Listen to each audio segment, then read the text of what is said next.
Pode manter aberta aí na face de Colossenses.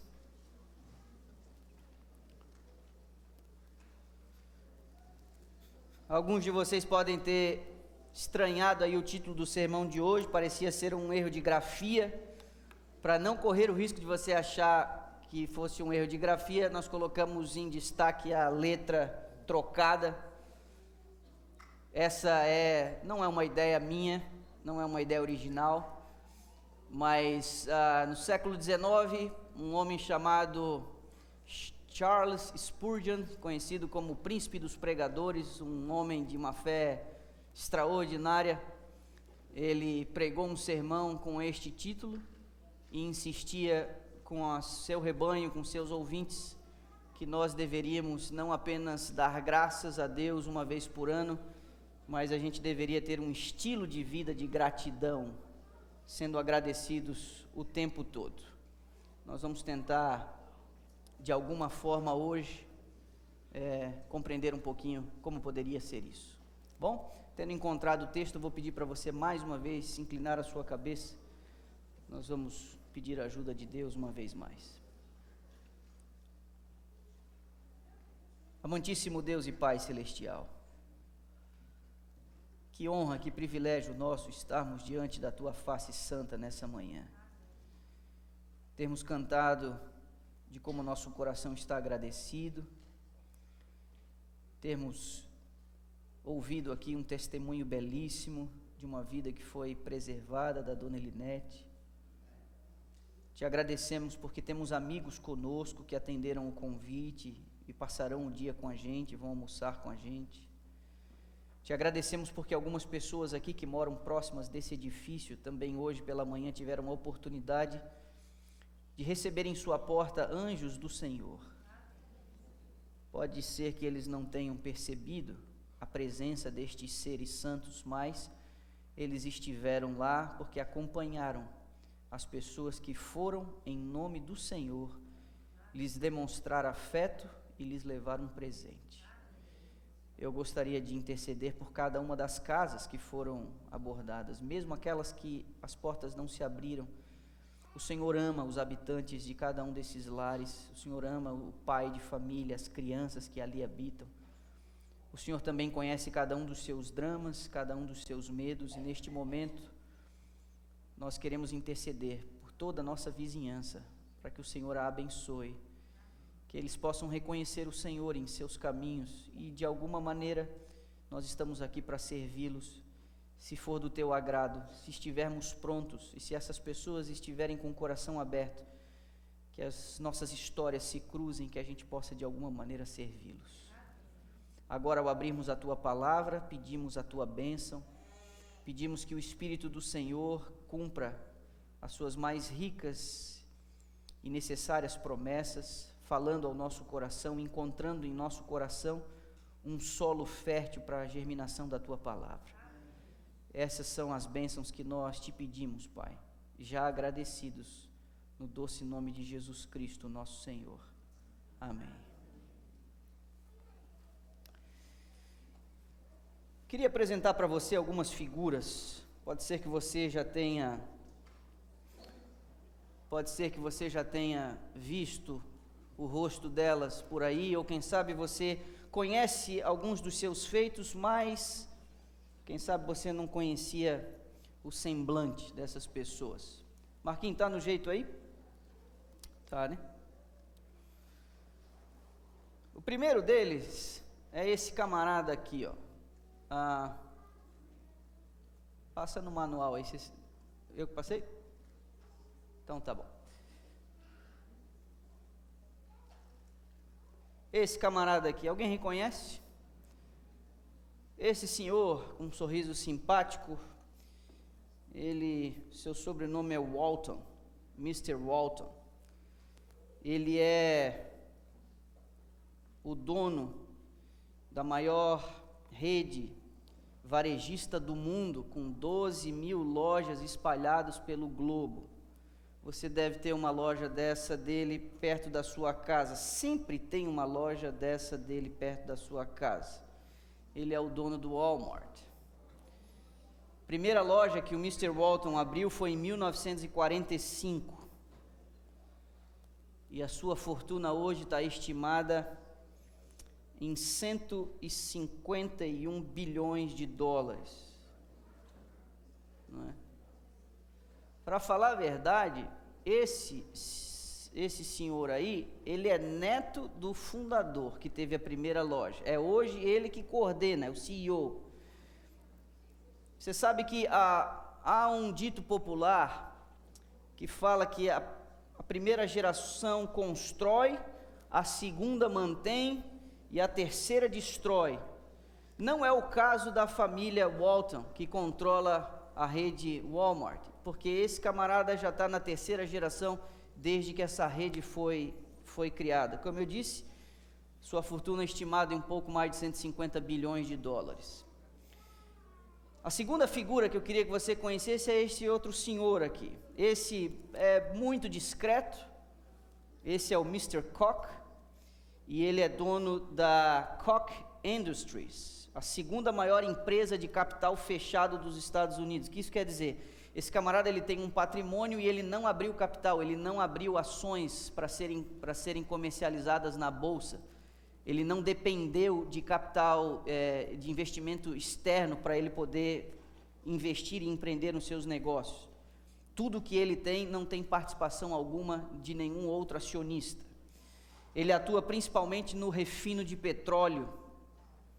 Sua companhia foi fundada em 1940, a fortuna está chegando a 100 bilhões de dólares e ele herdou isso do pai. Faz parte da segunda geração da criação dessa companhia. O terceiro é essa senhora aqui, Mrs. Mars, isso mesmo. Senhora, um retrato bastante, né? Bem conservadinha ela, certo? Ela é dona das marcas, de uma marca de doce que controla o M&M, Snickers, Milk Bar e algumas dessas besteirinhas que você tem ali próximo do caixa, quando você já tem o que precisa, mas vai lá e ainda pega um negocinho daquele ali, para ficar roendo, certo? Ela controla a companhia Mars, mas ela já está na quarta geração. O seu bisavô começou a vender doces em 1911. O primeiro Snickers foi comercializado em 1930. Esse chocolate bastante popular. No Brasil ele é parecido com o Charge, né? Tem aqueles amendoins assim com marshmallow e aquela coisa. A fortuna dessa senhora aí está estimada em 89 bilhões de dólares. Essa quarta figura aqui é uma das irmãs que controlam uma multinacional belgo-brasileira de bebidas e cervejas, Ambev.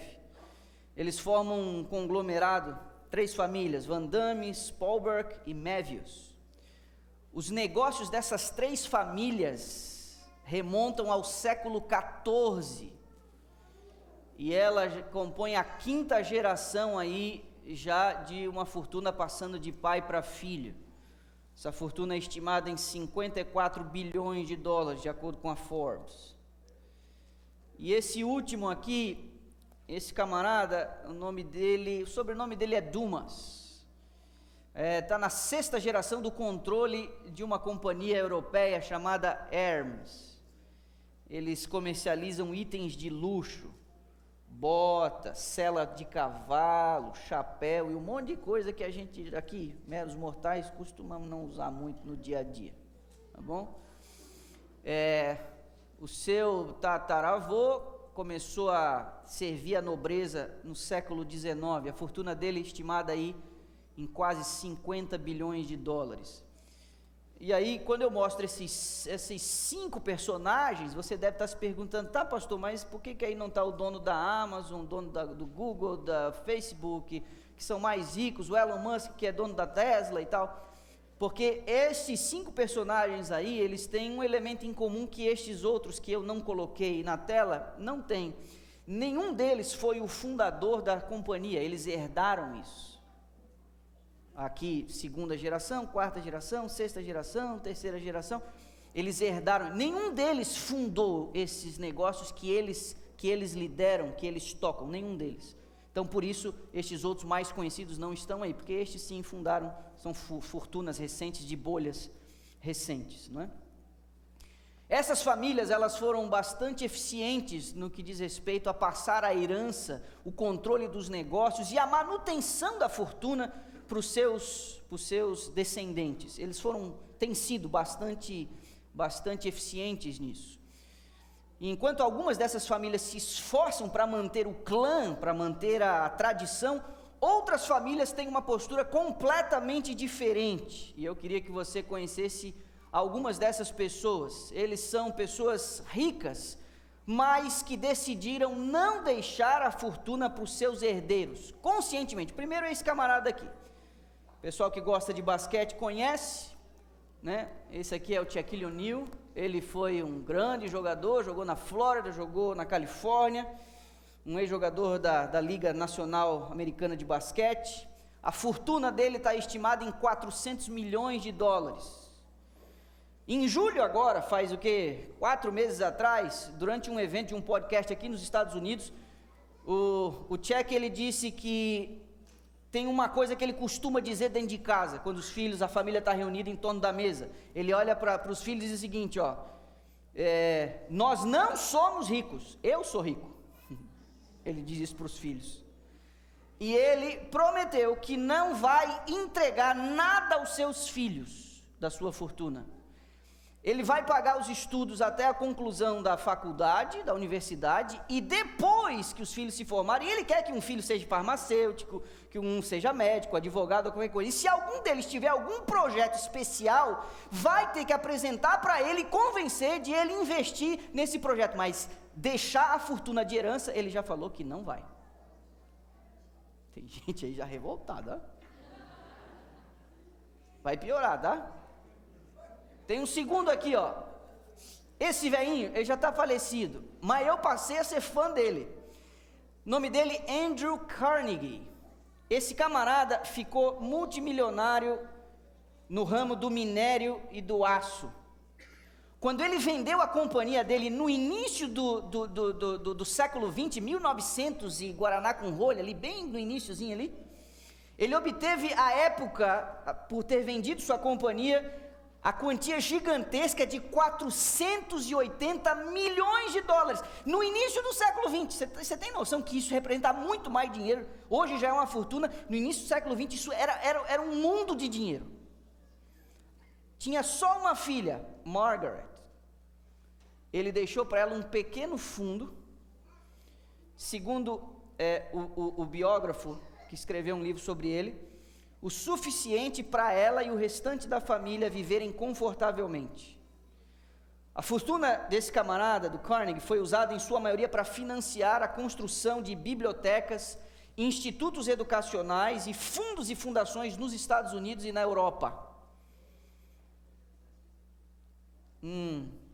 Uma das obras que ele escreveu ainda em vida, chamado O Evangelho da Riqueza, tem uma das suas obras mais famosas. Ele diz assim, o homem que morre rico morre em desgraça. E ele tomou a decisão de doar toda a sua fortuna ainda em vida, deixando algo para sua filha e para a esposa, mas não para viverem no luxo. Viveram confortavelmente, você não precisa se preocupar com a Margarete, tá bom? O terceiro camarada que decidiu não deixar a sua fortuna para a família foi esse aqui, Chuck Finney. Ele foi inspirado no exemplo de Carnegie. Ele foi o cofundador de uma lojinha que vários de vocês já viram aí nos aeroportos, aquela lojinha Duty Free. Ele foi o cofundador dessa lojinha aí.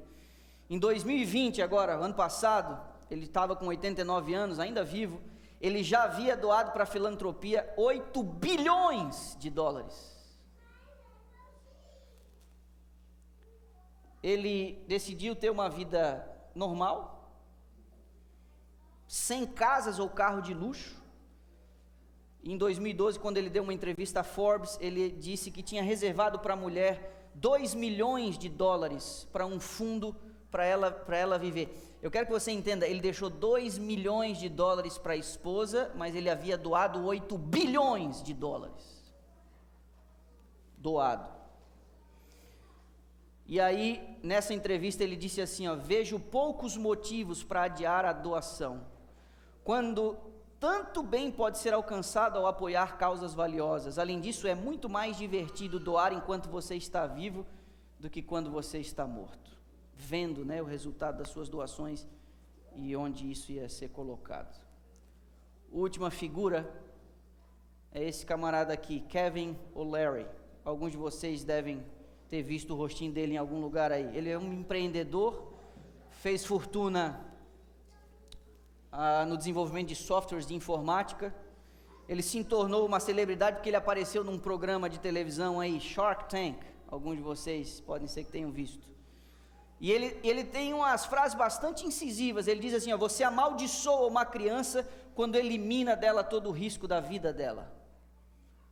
Ele também diz, muitos de nós conhecemos crianças ricas e mimadas, que não se importam em buscar uma carreira e não têm incentivo para tal, porque sua vida foi totalmente desprovida de risco. Ele estabeleceu um fundo, o Kevin, para todas as crianças da família. Esse fundo garante para que todas elas tenham suas despesas pagas somente até a universidade. Depois disso, ninguém recebe mais nada, todo o dinheiro será doado. Não sei o que você achou mais interessante, os 5 clãs do começo ou esses 4 aí, Tem havido aí uma certa tendência de alguns multimilionários de querer doar grande parte de suas fortunas ainda em vida, não é? Mas eu quero falar para você hoje de uma outra herança e de um outro pai. Por isso, você que está já com a Bíblia aberta em Colossenses, no capítulo 1, nós vamos ler os versos 12, 13 e 14. Na minha versão diz assim, dando graças ao Pai, que vos fez idôneos à parte que vos cabe da herança, a herança dos santos na luz. Verso 13, ele nos libertou do império das trevas e nos transportou para o reino do Filho do seu amor, no qual temos a redenção, a remissão dos pecados. Uma outra versão diz, dando graças ao Pai que nos tornou dignos de participar da herança dos santos e nos transportou para o reino do seu amado Filho, em quem temos a redenção, a saber, o perdão dos pecados. Eu queria chamar a sua atenção ao destaque que o apóstolo Paulo dá aqui, a figura do Pai, a pessoa do Pai. Porque essa figura da divindade, conhecida como Deus o Pai, ela teve parte da sua imagem desfigurada ao longo das eras. Desde a rebelião no céu, Satanás busca transmitir uma visão distorcida do Pai.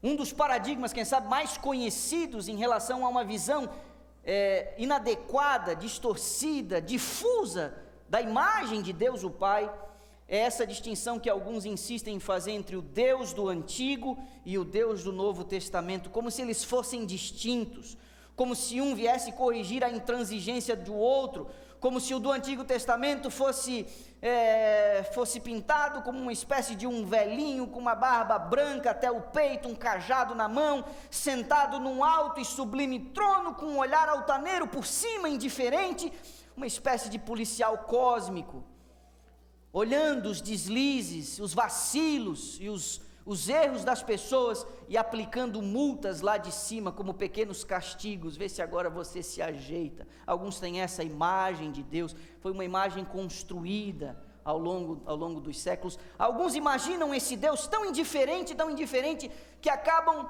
dosando a sua percepção de quem Deus é pelo funil, pelo crivo dos seus próprios dramas e sofrimentos. Quer dizer, quando as coisas vão bem para mim, Deus é bom, mas quando as coisas vão mal, Deus me esqueceu, Deus me abandonou, Deus não olha e não liga para mim. Essa é uma imagem distorcida da figura paterna, da figura do Pai Celestial.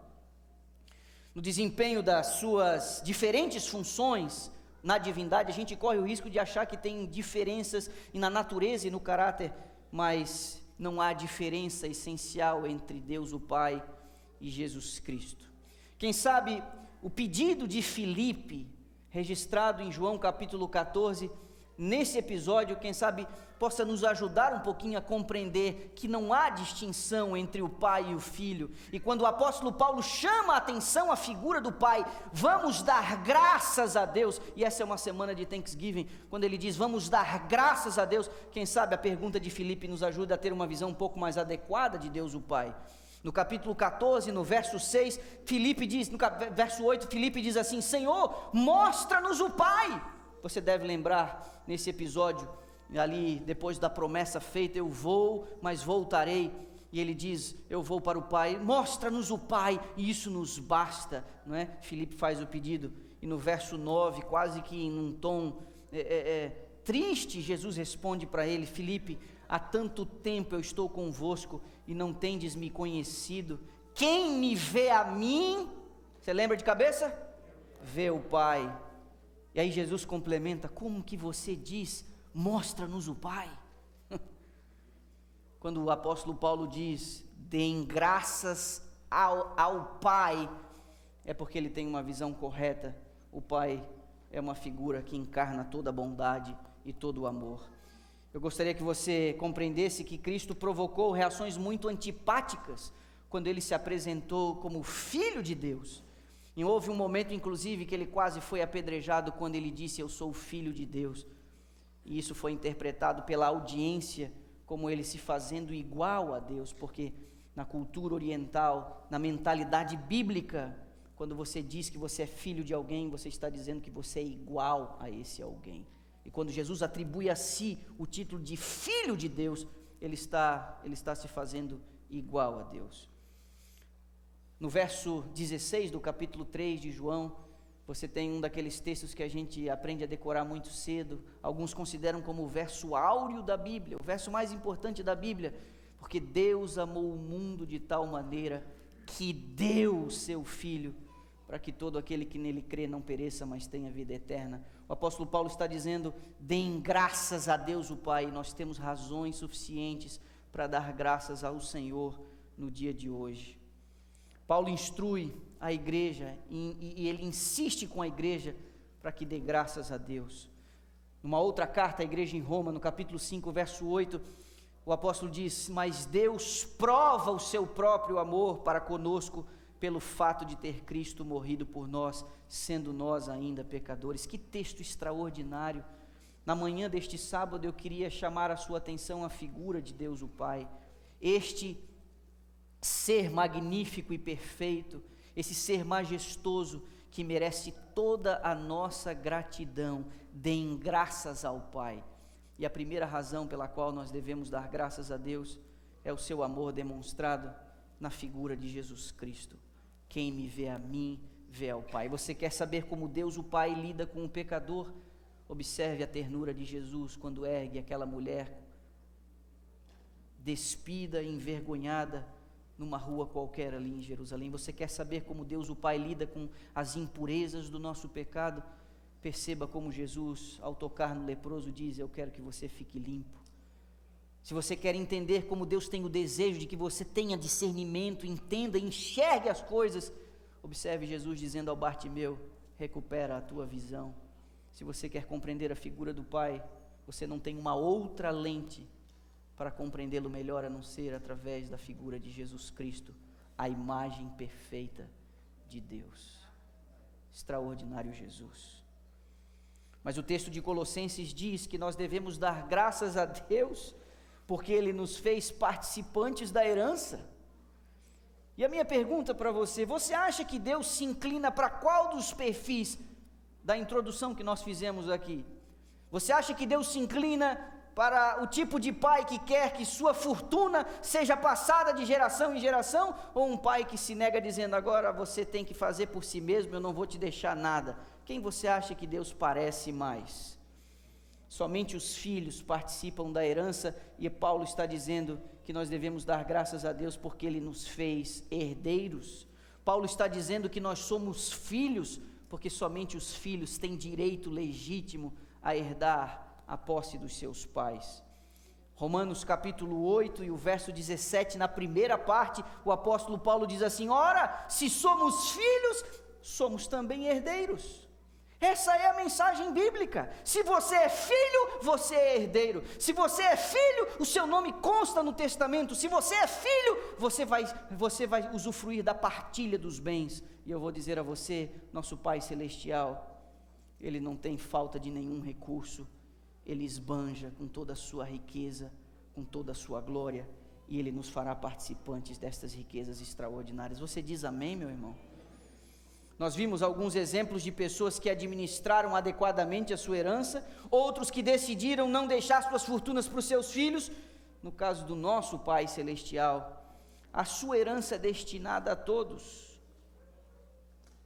Mas quando nós vamos a este livro, sabe o que a gente descobre? Que ainda que a herança seja destinada a todas as pessoas, nem todas as pessoas receberão a herança. Nem todas as pessoas receberão a herança. O tipo de vida que a gente vive vai indicar se nós somos ou não, estamos ou não aptos a receber esta herança. A distinção que Deus vai fazer entre os que vão e os que não vão receber a herança, não duvide, também é uma expressão do seu amor. Deus sabe que a herança que Ele tem preparado para os habitantes desse planeta, essa herança não será apreciada por muitas pessoas e não seria uma bênção para muitas pessoas. Até nisso Deus vai respeitar a vontade do ser humano. A vontade do ser humano. A herança é destinada a mim e a você. Mas a pergunta é: a vida que eu levo tem demonstrado aptidão para receber essa herança? Ou eu não saberia o que fazer com ela? O apóstolo Paulo diz que nós devemos dar graças a Deus porque Ele nos fez participantes da sua herança. Mas estes filhos que herdam o reino da luz, eles foram resgatados do domínio das trevas. É o texto de Colossenses que nós acabamos de ler. Você vê aqui que os filhos de Deus foram resgatados do domínio das trevas. Por definição, escuridão é a ausência da luz. Eu sei que isso daqui daria muito pano para manga, especialmente para quem tem um pouco mais de conhecimento em física. E se a gente tiver alguém aí ao vivo, num futuro assistindo isso, deixe os comentários, seus comentários aí no chat da nossa transmissão, dá os seus pitacos em relação a isso, mas tornando a coisa bem arroz com feijão, escuridão por definição é a ausência de luz. A luz pode ser estudada, mas a escuridão não pode ser estudada. Não houve ferramenta, não houve instrumento ainda capaz de estudar a escuridão, porque ela se define a partir da ausência da luz.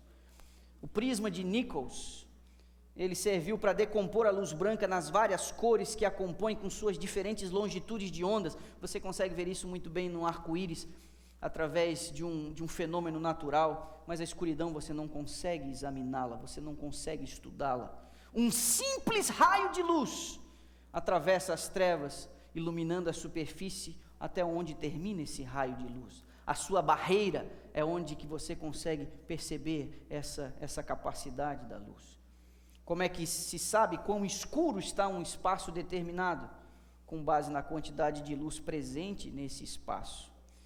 Há uns 2 anos atrás, eu imagino, eu, Giane e Noah fomos a uma região aqui no centro do Texas, e havia um parque ali com a possibilidade de você visitar algumas cavernas, e nós fomos numa dessas cavernas. Um lugar interessantíssimo, um passeio bastante enriquecedor para você fazer com a sua criança. E uma das experiências que nós sentimos ali, e foi de fato a experiência marcante na minha vida em relação a esse ponto específico do que estou dizendo.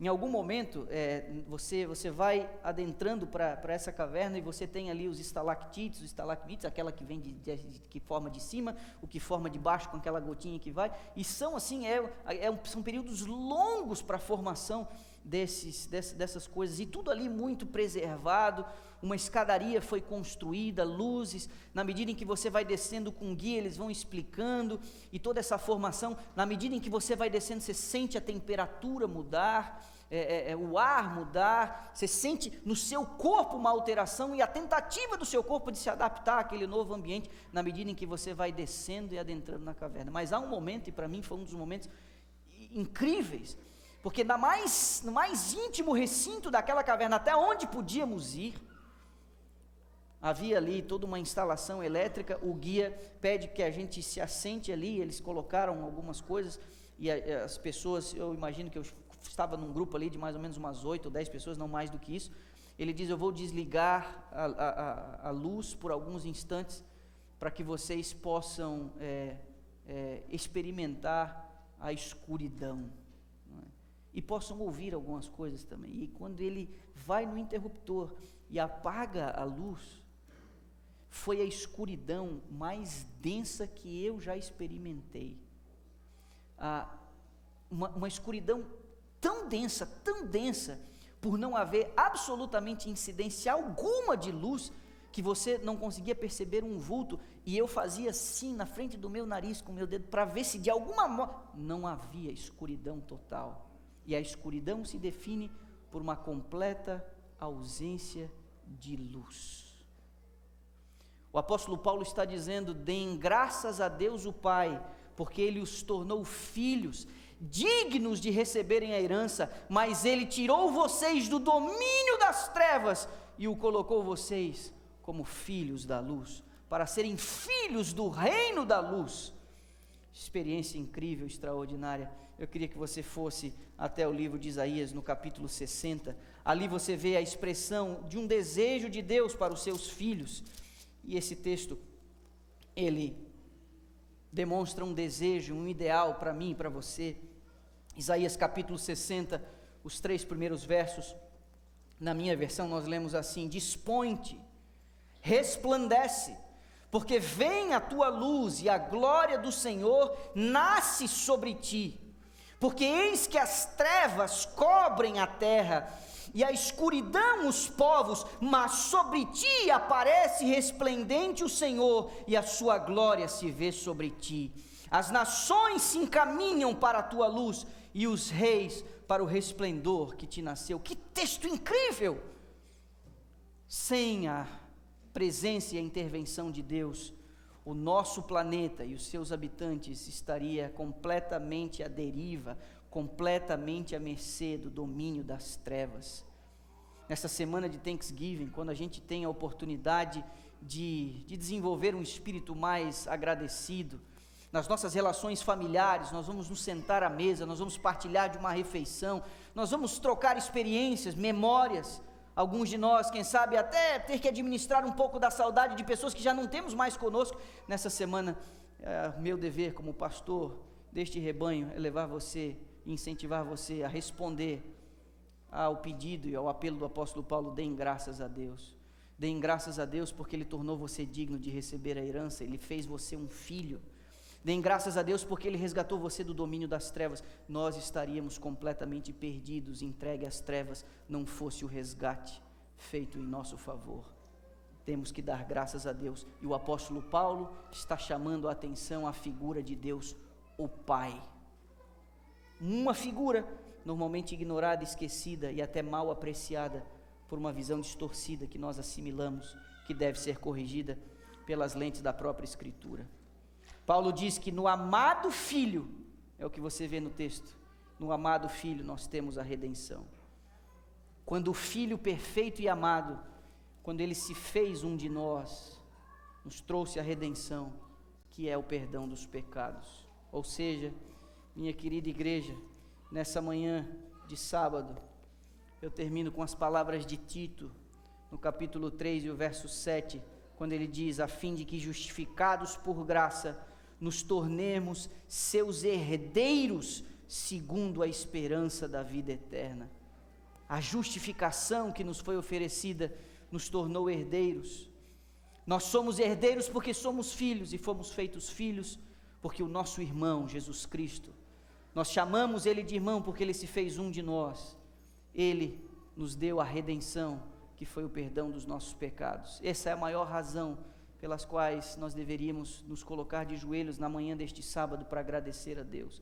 Você foi redimido, o seu nome consta no testamento, você virou herdeiro, você foi resgatado das trevas para viver na luz, porque Jesus Cristo veio aqui resgatar você disso. Você diz amém? Quem sabe alguns de nós nessa manhã, mergulhados em algumas das nossas crises, das nossas decepções, não temos tido o hábito de desenvolver um coração agradecido. Quem sabe alguns de nós viemos até meio abatidos hoje aqui à igreja, como se nós não tivéssemos nada para agradecer. A minha pergunta, você conseguiria nos próximos instantes dizer aí na sua mente 5 razões pelas quais você gostaria de agradecer a Deus na manhã deste sábado? Eu não queria correr o risco de você deixar esse recinto sem manifestar a sua gratidão ao Pai Celestial. Eu te dei a primeira razão aqui. A primeira razão foi o fato de Deus, através de seu Filho, tirar você do reino das trevas, dar a redenção dos seus pecados, colocar o seu nome no testamento, prometer uma herança extraordinária para você. Essa é a primeira razão, o primeiro motivo para você agradecer a Deus nessa manhã. Eu te dei a primeira razão das 5, você teria outras 4 para complementar aí na sua mente? Você teria outras 4 razões pelas quais você quer expressar sua gratidão a Deus nesse sábado de Thanksgiving? Quero dar esse instante para você.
O Senhor tem nos dado muitas bênçãos.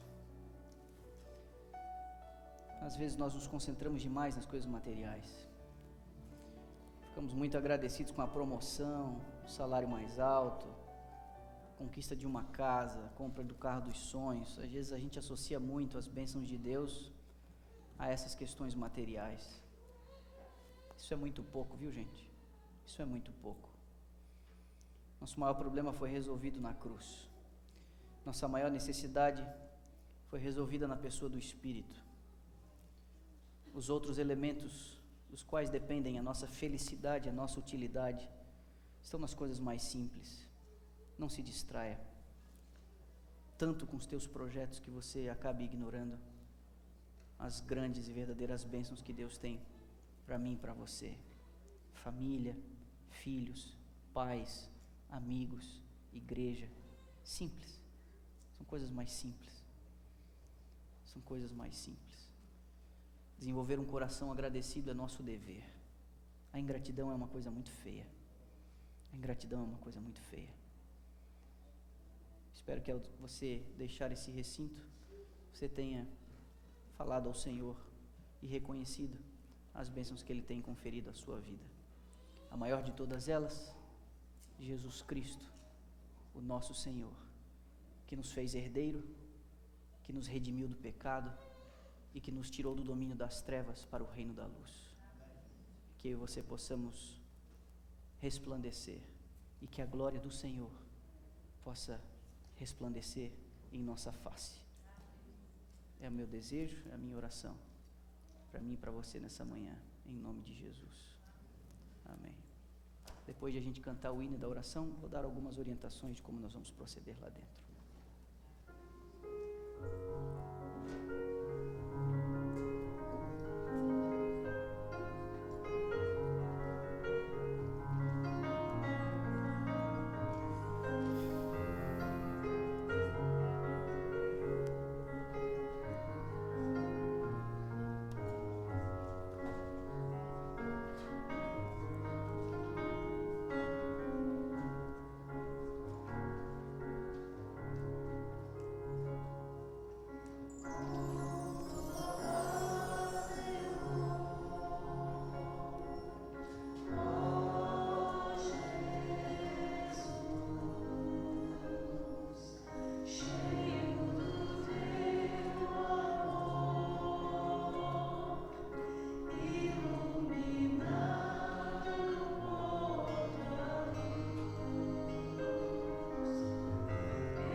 Nosso Deus e Pai, nós te agradecemos de todo o nosso coração por Jesus Cristo.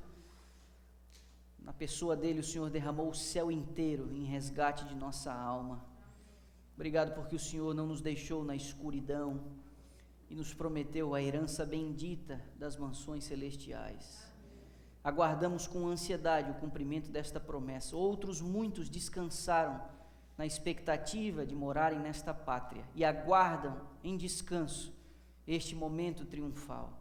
Mas enquanto esse momento não chega, nós, os que estamos vivos, queremos honrar-te através da nossa vida, queremos demonstrar com o nosso modo de viver que nós pertencemos a um outro lugar, nós servimos a um outro rei e marchamos sob a sua bandeira. Obrigado pela oportunidade de partilharmos essa refeição que vamos ter nos instantes seguintes com os nossos amigos. Pedimos a tua bênção sobre os alimentos, as mãos que o prepararam, e que sejam momentos agradáveis de confraternização, de diálogo, de conversa. Esteja entre nós, Pai. Nós te reconhecemos nesta refeição, e o que esse alimento é para o nosso corpo, nós entendemos que Jesus Cristo é para a nossa alma. Agradecemos-te do fundo do nosso coração. No nome de Jesus oramos. Amém. Muitos